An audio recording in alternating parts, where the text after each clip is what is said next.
Hi, thanks for watching. Okay, so today is going to be a hard video for me because it's going to be a little bit controversial, and I don't feel comfortable being controversial. I can handle it, believe me. Criticize me all day, but I don't really like being in the controversy. But I feel like I can't really talk about the Colby Ryan interview with Lori Vallow. I don't feel like I can really talk about it without addressing some controversy, and unfortunately, I do have one criticism of hidden true crime, and of course, they could be emblematic of other true crime channels. But the reason why I have the criticism, is because they have a connection with Colby Ryan. Okay, I'll explain what I mean because I'm not criticizing the fact that they're hard on Lori. Okay, or that they're even like in the outrage towards Lori, or even that they have some interpretations I think that are not as charitable as they could be, or as balanced, to be quite honest. But the real criticism I have has to do with their relationship with Colby. Okay, Colby Ryan. And granted, I know people are going to be upset, so I'm going to try to explain myself. All right. And if I have a criticism, I want it to be taken in the spirit it's given, which is that I really like the Hidden True Crime channel. Okay. Make no mistake. I may have a few things that I notice, but I even feel like I love those guys. I mean, I feel love for those people. I think these are good people. I think Lauren and John, it's not just that they're a married couple, but they really represent, I think, a kind of, I don't know, they bring their love together and their passion, I think especially for victims, to be quite honest.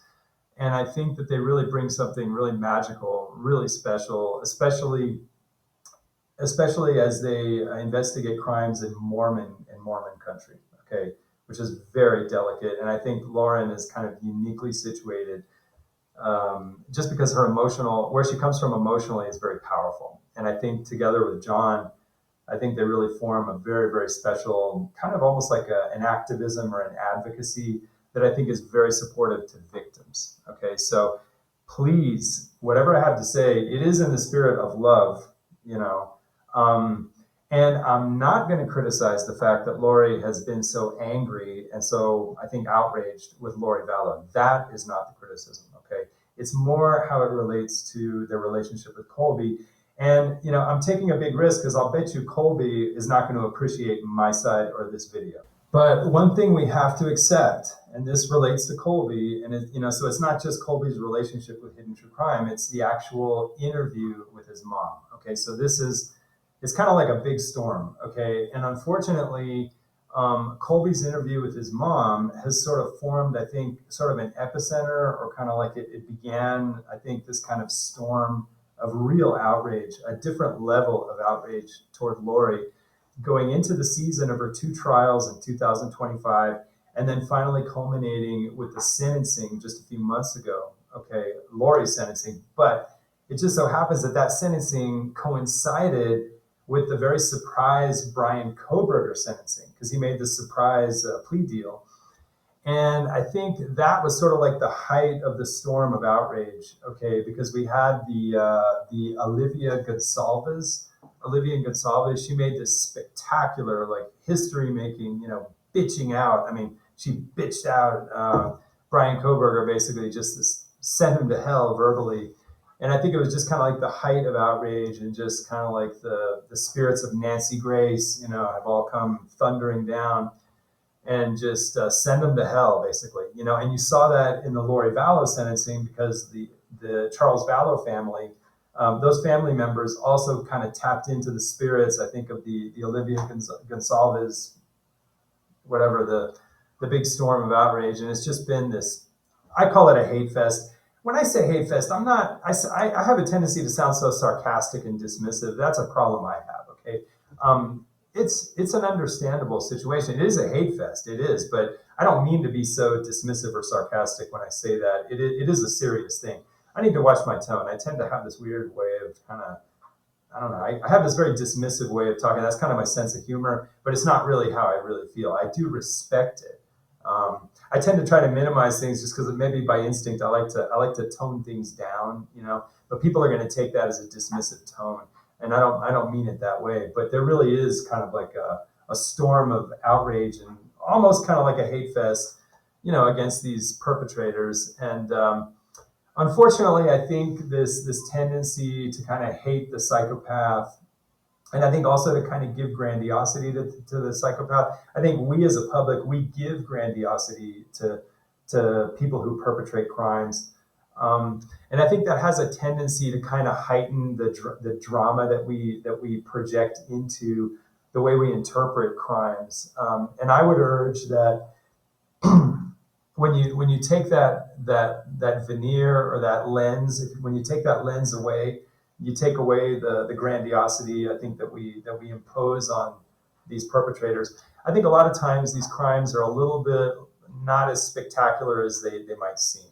And I think this is the problem. This is the problem with the Colby Ryan interview of his mom last year. Okay, and this is really, I think, what part of what really started the big storm. I mean, part of it was Lori representing herself. She was also adding to the spectacular outrageousness. So Lori invited some of this on herself, but also some of it comes from her interview with Colby. Okay, and this is a big deal because a very reasonable interpretation of this interview, very reasonable interpretation. I don't blame anybody. I don't criticize anybody for this interpretation. Is that it really does seem from the interview that Lori is basically blaming Tylee for everything. She's basically accusing Tylee apparently of killing JJ, and basically sort of almost putting Tylee as sort of like the blame for all the killing that really should be attributed to Lori. So I think almost anybody would be outraged by that. But I think we have to be careful because we need to always avoid, we always need to question the most spectacular interpretation, okay? And sometimes we need to let things cool down, kind of do that little dismissive thing. And we need to maybe kind of re-examine what Lori said in the Colby Ryan interview to see if maybe there isn't a less spectacular, more prosaic, maybe more boring interpretation that might actually be more realistic, okay? But of course, that's hard to do because we've been in this storm of outrage during the year 2025. It has been really a storm of outrage. And I think, the Brian Koberger somehow has found a way to kind of infect this whole airspace, basically. Okay, so now let's talk about hidden true crime. Okay, we're talking about Lauren and John Matthias, okay? And they are important because they are leaders. They're leaders in the true crime community. And I think they're also leaders in the victims advocacy community. Okay, they really are. I think Lauren brings a lot of power just because of her emotional depth. And I think her emotional depth has kind of almost kind of like a radar mapping, very, very good radar mapping of the Mormon world. Not just the geography, but also I think the culture, I think, and the people, the individuals. She really connects like major on an emotional level. And I think John brings in kind of a high level of intellectual horsepower, and also he has the authority of being a licensed psychologist, okay, who works in the criminal business, basically. So together they really form an extremely influential force. And I do think they're going to heavily influence the way we process things like the Colby Ryan interview. Now, the Colby Ryan interview is very, very delicate because Lori is going to report what happened through all of her distortions, okay? And I think Lori's distortions are very difficult to navigate because I think in a way, Lori, I'm going to give her some credit. I think Lori has a lot of like witchcraft power, okay? She's not just a pathetic criminal. I think she does have a lot of witchcraft or wizard power. I think she might even have some spiritual awakenedness where she really does kind of sense the world of heaven, I'm sorry, which is basically the setting for, Abrahamic religions and even, like, say, the old polytheistic Greek and Roman, if you want to call them religions. And I think she does have kind of access to the world of heaven and even to maybe one of the secrets of heaven, which I think maybe Joseph Smith kind of tapped into, okay? Which is that the world of heaven is not necessarily the world of what has happened, okay? The world of heaven is also a world in which we can imagine possibilities, okay? You see what I mean? So I think like something like Jesus Christ or something like the Jewish Yahweh as an alternative, like say, to other forms of polytheism. What happens in the heavens can be sort of a realm in which we impose possibility, like proposing a possibility. So even if I disagree with a lot of what Joseph Smith said, like he just kind of made up this Hebraic Indian theory where the Indians are like a lost tribe of Israel. And I think that's just completely made up, but it's a real possibility, even though I don't agree with it at all. I think it's ridiculous, but you put those possibilities, you can put any possibility in the world of the heavens because that's a way that we relate to the heavens, okay? And so I think the Mormons kind of put a different twist of Jesus Christ, but maybe with a little bit of flavor of some of the visionary stuff coming out of Freemasonry, which is very powerful. I don't dismiss that stuff, okay? And some people have kind of like a weird radar kind of contact with that world of the heavens, which I think is part of the world. I think that's part of the realm that drives all of us as people. I think that's one element of our spirit. You know what I mean? And so I do think Lori has some access to that. And I think she has a tremendous faith, tremendous faith. Now, she could ultimately be wrong, but she's tapping into a realm, let's say a frequency of the FM, the FM radio frequency. She's tapping into some powerful stuff.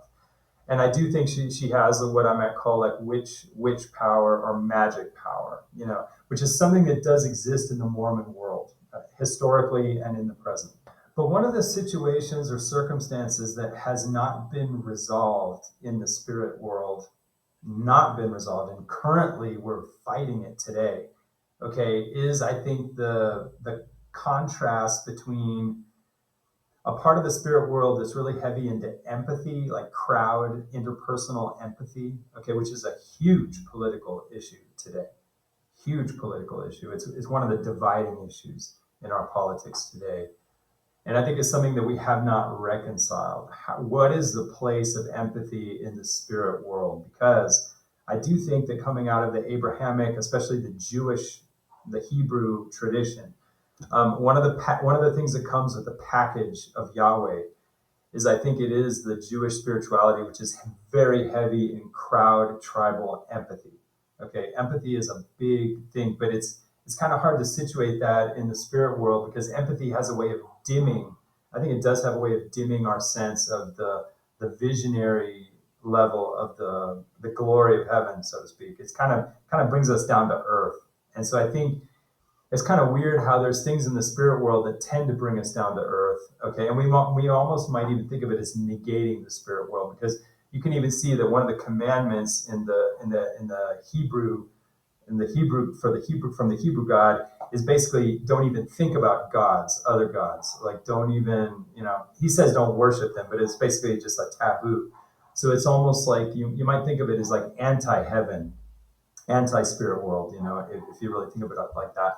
But I don't want to think of it that way. I think we just haven't figured out a way to reconcile it, okay? Because I do think the crowd empathy is part of our overall spiritual world, but presently we seem to see it as at odds with, like, say, the more visionary spirit world. So I think even though we don't have the vocabulary for it right now, I think people who have a heavy orientation towards interpersonal crowd empathy are going to really dislike Lori because I think she's tuned into a different kind of visionary contact or a very different level of influence from the spiritual world.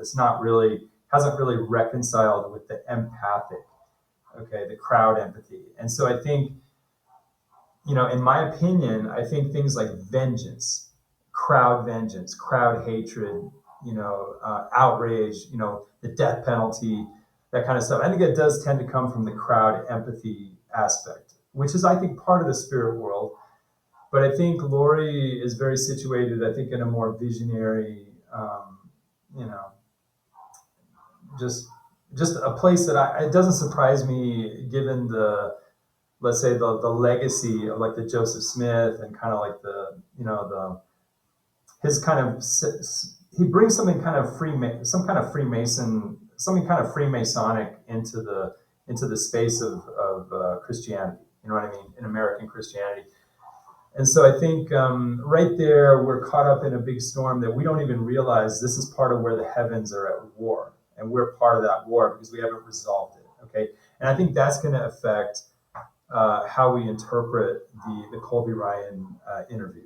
So because I do feel like Lauren and John at Hidden True Crime are, I think, a little more attuned to, like, say, the crowd on earth as opposed to the lofty visions of heaven. They're more into the crowd on earth in the good sense, in the tribal sense, in the community sense, okay, in the pro-victim advocacy sense. I think they're going to have a bias listening to Lori because she already is situated in another place in heaven, so to speak. And right now we're at war. We as a public are at war between those two places. And it's kind of more favored right now, I think, to be in the crowd empathic. So Lori's in a bad place. Not really in a bad place, but politically right now, it's kind of a bad place to be. Okay. And I think that Lauren and John are going to process her already as not being in a very nice place, just by the way she talks. And I think that's going to infect the way they interpret and the way most of us interpret. Even I struggle with this as I was listening to the interview. But it's going to affect the way we interpret and also the way we respond in outrage to Lori as a person. Okay, and I think even Colby is going through that. And frankly, Colby has the right to feel that way. He's a victim. He is a victim. The problem with Colby, and this is where I have a problem with Hidden True Crime, and it's just a criticism, comes with love. I'm just observing it, and it's not like wrongdoing on their part. I'm not accusing Hidden True Crime of wrongdoing.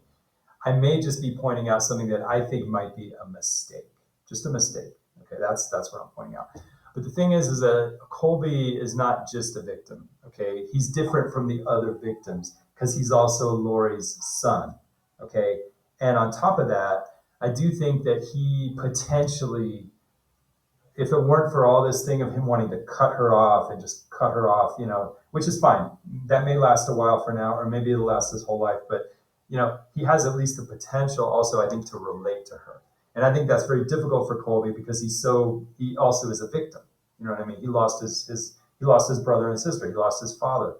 So Colby's in a terrible place, but we have to be careful. We have to be careful to let him be also a son and not just a victim. Okay. And I just think that Hidden True Crime, I think they're more kind of on the victim side. And I think that is a conflict of interest. Okay. Because Colby is also maybe not actively at this moment, but he's also Lori's son. Okay.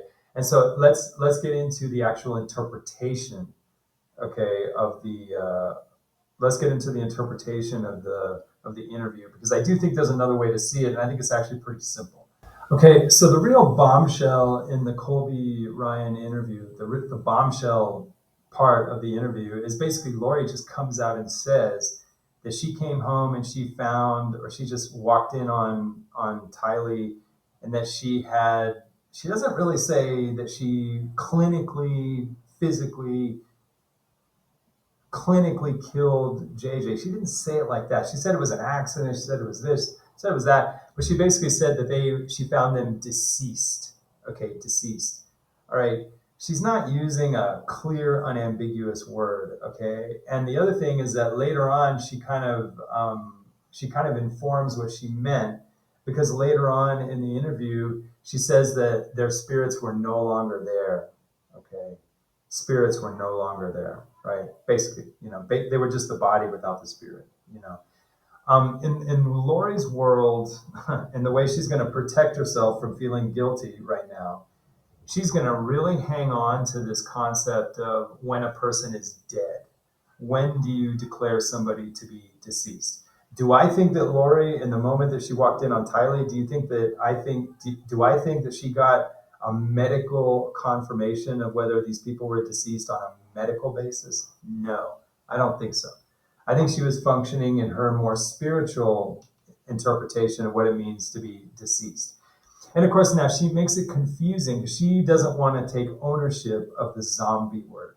Okay, maybe that is one area where she didn't really, or in the end, she doesn't feel like she agrees with Chad, because Chad liked to use that word because I think he was trying to make his ideas sound good in the pop culture.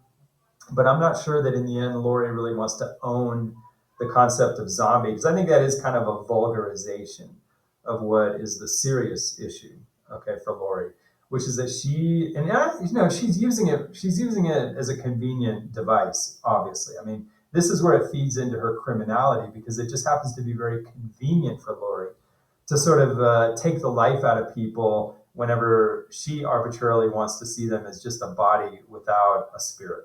You know what I mean? That's a device that she uses for her convenience. But let's just say that, even though it's convenient for her, that is how she sees things. And so, looking at the Charles Vallow situation, and she's doing this to protect herself, but basically the way that she gets out of the guilt for Charles is that I think she's holding on to the faith and the belief and this idea, this possibility in the world of the heavens, that Charles, when he was killed by Alex in the house, that Charles was a body without a spirit, or that the spirit that was Charles was no longer in his body. Okay, so in that sense, he was already dead. And so on some level, I'm not really sure how Lori does the juggling, but on some level, she doesn't really feel the full impact for what happened to Charles, because in her mind, he was already dead or inhabited by another spirit when Alex killed him. Okay, so now again, I do think that Lori is abusing the heavens, we might say, and this is a problem with witches. Witches are so powerful. People that really do have witch power, they also have way more temptation and way more ability to abuse their gift. You know what I mean? They can abuse the gift, or they can even abuse it without realizing it, because they may be prone to setting up their possibilities in heaven for their convenience, and they don't even realize they're abusing it. So in other words, like Lori, she doesn't have, like, say, the full integrity to manage whatever gifts, spiritual gifts she has. Okay, and that is, I think, a form of that's like a deformity. It's like being born with a big head, but your body can't hold up the head. You know what I mean? So in a way, I can at least feel sorry for Lori, because she can't really handle her spiritual gifts or her spiritual insight. She ends up abusing it to her convenience. But in any case, okay, if we combine what she's saying in the interview with Colby, and we combine that with the information that we got from the earlier trials of all the text messaging that was going on, where basically Lori was in this constant text communication with Chad, where they were kind of monitoring how the darkness levels and the death levels were going down and down and down for the two kids, to the point where they were basically almost ready to be declared dead spiritually. That can kind of coincide with that one moment where she walks in with the full expectation. I mean, this has been going on for days in the text messages. You can see it, but basically she's already kind of anticipating eventually finding them in a situation where their death level is like at the maximum, the death percentages or whatever. So I think that basically what happened is that, in Lori's, again, in Lori's, Lori has the misfortune of having this gift of imposing possibility in the world of the heavens and the world of the spirits, and she has the ability to impose this possibility that a person can be living as a body but deceased because you don't have a spirit, okay? Because you don't have a spirit, right? And so I think at some point she's kind of expecting this, and at some point, I guess, when things really hit a maximum as far as all the tension in the house. And I'm sure that Tylee was really just becoming impossible for Lori at some point. And maybe even JJ was starting to freak out, because he had just lost his father. He had just had to move to Idaho. There's a lot of weird emotions going on in the family. But I think at some point Lori opened the door, and the way that she could process it to make sense in her sense of the world, in her way of seeing the world. She basically perceived Tylee and JJ to be finally to the point where they had no more spirit in them, where she basically found them and they were at like the maximum death percentage. And even though they might have been physically alive, she looked at them and said, these people no longer have their spirit. They're deceased. Okay. And that was a declaration that Lori made based on her perception of, when someone reaches that maximum where there's no more spirit in the body. Okay. So that's what I think. And that would explain why, Lori declares them both to have died at the same time. okay? But I think she's talking about the spiritual death, because the physical, clinical, medical death obviously occurred at different times for both Tylee and JJ, and Lori knows that. Lori knows that. Lori is completely aware that that Tylee clinically, medically, Tylee died before JJ, well before. There was a good space of time in between the two. So the only way to explain her being completely serious and completely honest, I guess, as she declares them both to be deceased at the same time, she was clearly referring to a spiritual death. Okay, that, in my opinion, that is, I think, the most realistic and honest way. And so this whole business that we get into of where, oh my God, she's blaming Tylee for, she's accusing Tylee of the medical killing. No. Tylee had nothing to do with the medical killing. Okay, if you really interpret the interview, Lori herself, I don't think Lori had anything to do with the medical clinical killing of either of those two. I don't think she has the guts. I think Lori also is too powerful. She is the leader. She lets Alex do that. She lets Alex and Chad do that. Lori is way above. She's too powerful for that. But as far as like the medical killing of Tylee and JJ, that obviously occurred on different days. Okay, and JJ was the last to go medically. But I think what Lori's talking about is the spiritual. You know what I mean? And so this idea that Lori was projecting and she was letting out like a leakage that maybe she put Lori like on top of JJ, smothering him or something. And so now we're supposed to interpret that through projection. That means that Lori herself smothered JJ. I don't believe that. I just don't believe that. I think that's tempting. That's tempting. But I don't think we have any reason to definitively cling to that. Okay, I think it's much more likely that Alex took care of that. And granted, yes, I do also believe that I don't think the kids were necessarily killed in a brutal way. I think I think she's too delicate for that. I think the kids were probably killed by they were given some kind of chemical. You know what I mean? Like, I don't know if it was like a tranquilizer or what. The same thing they could have done to Chad's wife. I think she was given some kind of chemical, and they put like a bag over her head to help her asphyxiate. That's kind of what I think. And I think that's probably what happened with both of the kids. I think they probably gave them some kind of drug and put a bag over their head so that they would asphyxiate. That's actually kind of a common way. I don't know. Sadly, I work in criminal defense, and I've had to deal with so many Mexican kidnapping, cartel mafia stuff. And that's such a standard way to kill when they actually kidnap people and they don't get the ransom. One of the most common ways to kill, it's so sad to talk about, but they give them like a high dose of a tranquilizer or some kind of, you could say maybe it was Benadryl, maybe, who knows what they gave them, but they give them something to kind of knock them out, and then they put a bag over their head, and they asphyxiate. So that's kind of like my interpretation. And I don't know. I mean, I think it does take a little bit of the spectacularness out of this, and I think it does take away that idea that Lori is blaming Tylee for the medical death. Okay, I think if you really look at it, I think it's not like, I don't think Lori is really blaming Tylee. I think what she's doing is she's just noting that both Tylee and JJ were in a place where they were spiritually no longer alive. Okay. And I don't think that's really Tylee's fault. I think even Lori would admit their spirits were just going away. So I guess my observation of what John and Lauren did in their analysis of the COLBY interview, okay, is I think that John and Lauren are just a little bit too biased by the more empathic side of the spirit world.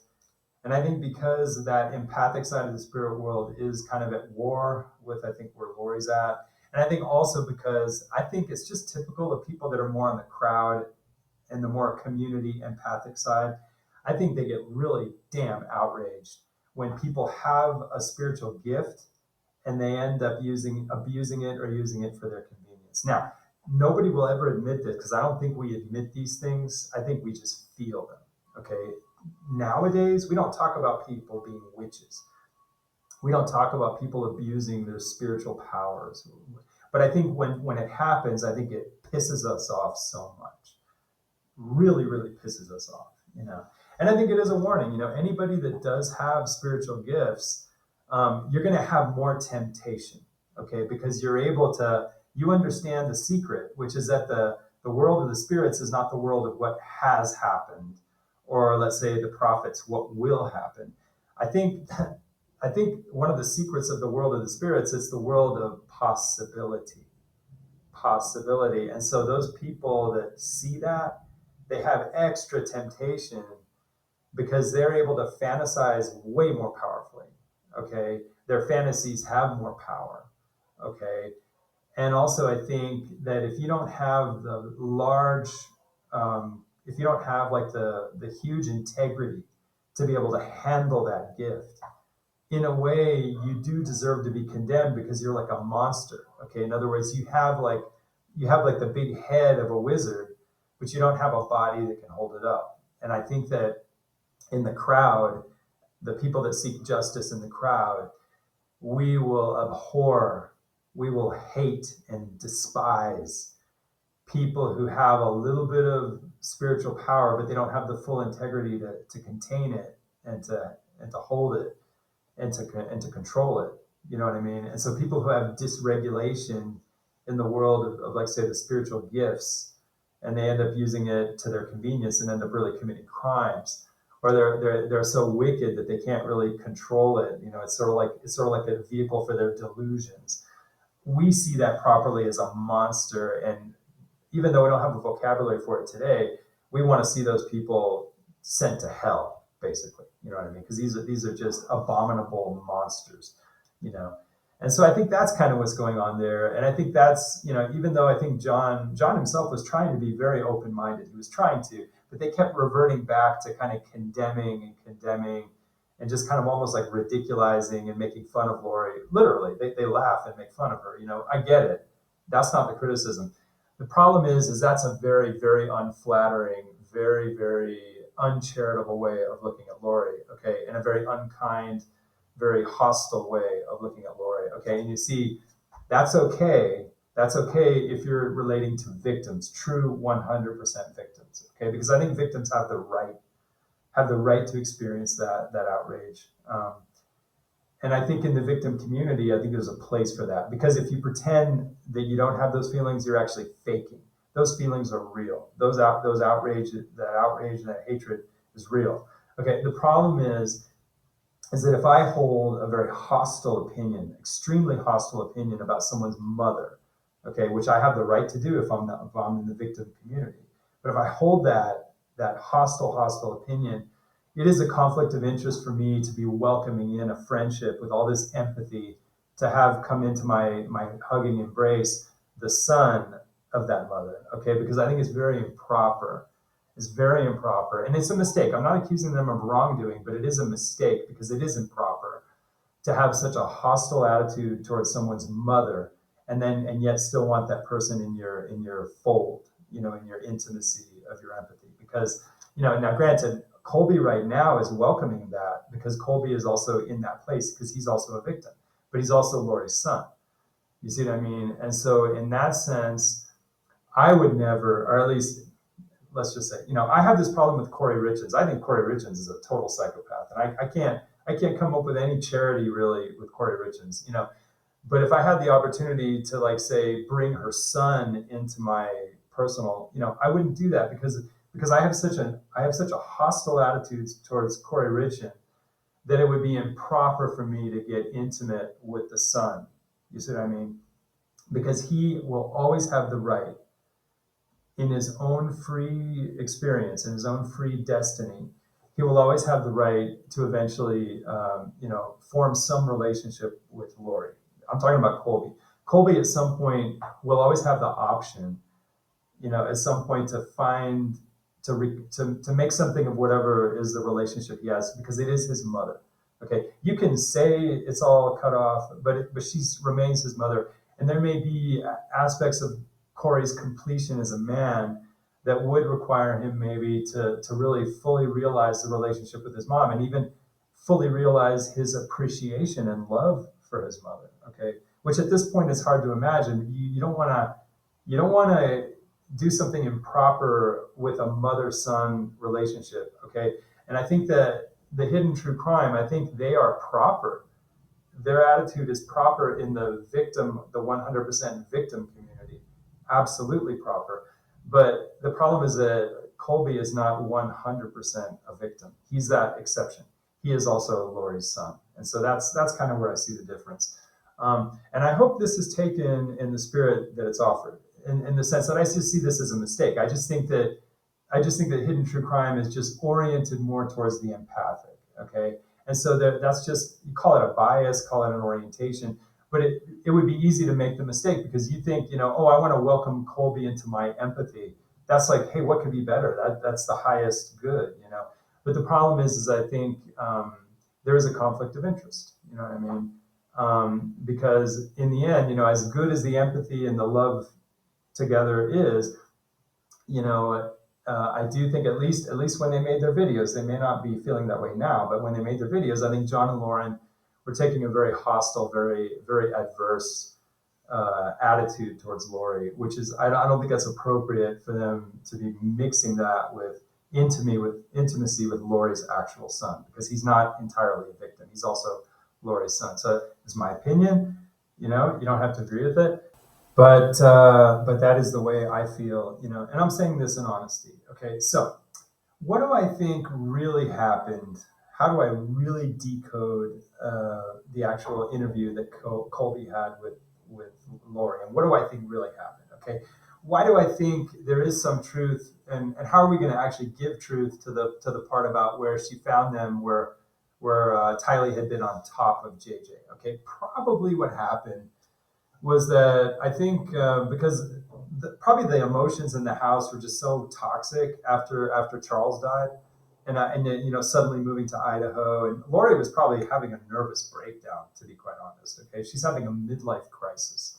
Okay, Lori seems to be holding it together. She's the one thing that's holding her together is this faith and this bizarre, possibility of in the world of the heavens. This second coming, or it's basically her fantasy of what's going on in the heavens. That's holding her together. Okay, but Lori's having, I think, a midlife crisis. Okay, I think she is getting to a point where she's starting to see the end of her youth and the end of her beauty.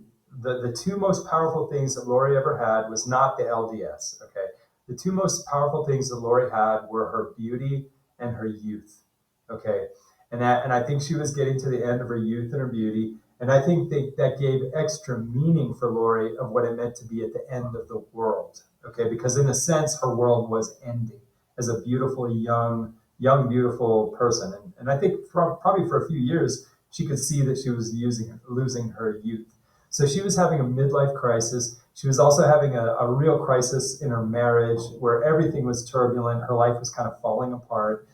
And all she really had was this fantasy, this spiritual fantasy. Okay, so she's not in a good place, and I think the children are going to feel that. They're going to sense that something happened with Charles. I'm not sure what they knew, but by the time they got to Idaho, I think the emotions in the house were probably getting very toxic. Okay, and I think Tylee is a person who just doesn't know how to shut up. If Tylee's not feeling good, she's going to let everybody know, and I think Lori could sense that. And I think probably what happened is I think probably even JJ was starting to go crazier and crazier, is what I think. Okay, and so I think probably at some point maybe Tylee lost patience with JJ, and maybe Lori found them in a moment where Tylee was actually on top of JJ, trying to like calm him down and shut him up, basically. Okay, but I think that's probably the moment when Lori perceived them to be completely without their spirits. This whatever crazy savage, violence that, where Tylee was like holding him down and trying to calm him down or trying to shut him up. I think that was the point where Lori said, you know what, these people no longer have their spirits. These are not the children that I know. And so at that point, they were declared spiritually deceased. Okay, and that's just how Lori processed it. And that would be the real meaning of why she pictures Tylee on top of JJ, because that's probably the way she actually found them. but that would be the moment that she declared them to be spiritually deceased. Okay. And so, basically to just summarize the whole thing, to be like less antagonistic to Lori and to just really try to understand her, I think Lori was experiencing the end of the world. Okay. She was experiencing the end of the world, partially because she has spiritual gifts and she's able to impose possibilities in the spiritual world. Okay. She does have that gift. I think she does. Um, and I think also partly because her world was ending as a suburban wife to Charles, as a suburban beautiful hot woman, young beautiful hot suburban woman, that was coming to an end. And I think she could sense that, but she kind of fused it together with her fantasy of the end of the world from the LDS, and I just think it was just a perfect storm. And I do think it could have been prevented. I do think that people inside the LDS church could have put more of a check on that, I think, in her religious community. And I also think in her family, I think if her family wasn't so deferential to Lori, I think the family could have just kind of helped her process, maybe not with a full confrontation, but could have just helped her process her feelings, just to kind of take some of the steam out of what was happening. So I do think that this was really a failure of the social, religious, social community and the family around her, because I think she was giving off the signs, and I think people in the family knew she was in a crisis.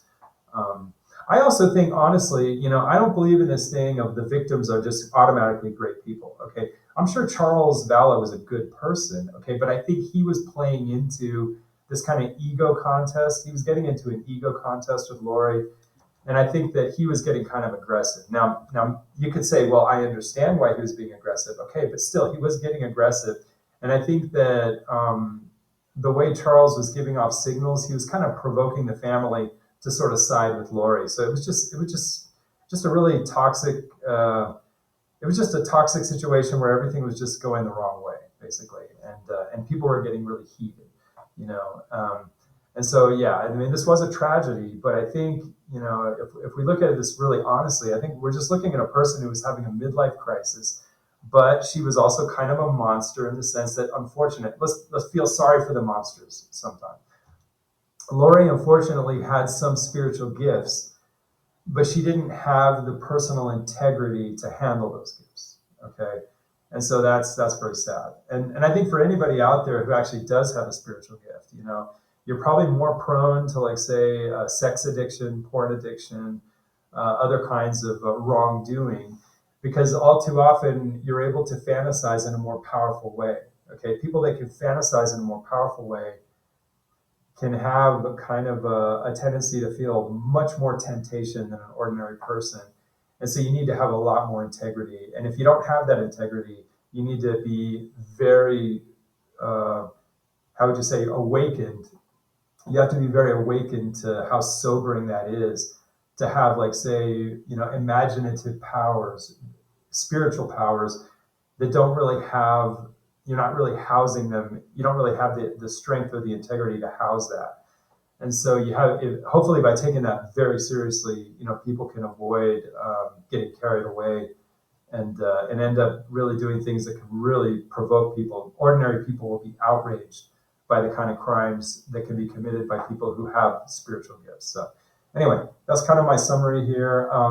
As far as, like, the whole business of, how I thought I heard Lauren say that she hated Lori. I do think I heard her say that, but I don't think it was on her channel. I think it was in some interview with another channel. But I do think, if you want to see what I'm talking about, Lori did have an interview with Mary Jo Hancock. Is that her name? I can't remember her name. Hancock. She was the girl that went on a date with Charles Vallow, and they had an interview with Lauren had an interview with Hancock.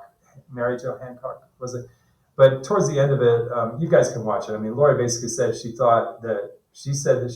Lauren said that she thought that Lori was despicable, and that she never wanted to hear from her again, and that she was reinforcing, Colby's testimony that she was the tragedy in the family. So, these are just very hostile positions.